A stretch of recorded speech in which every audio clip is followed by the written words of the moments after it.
In front of me is Motorola Moto G04, and today I would like to show you how you can switch on or off location.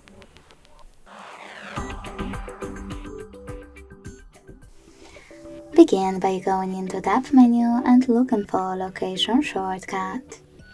When you find it, click on it. Then select Agree in a Turn on Location pop-up and wait.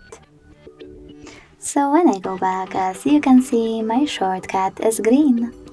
This means that location is enabled, but you can always disable it by hitting on the same tile one more time. Then tapping on Close in a No Location Access pop-up.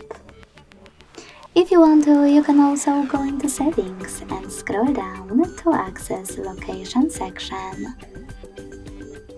Then tap on this switcher next to Use Location to turn it on or off. Thanks so much for watching. If you enjoyed this video, leave a like, comment and subscribe. Bye!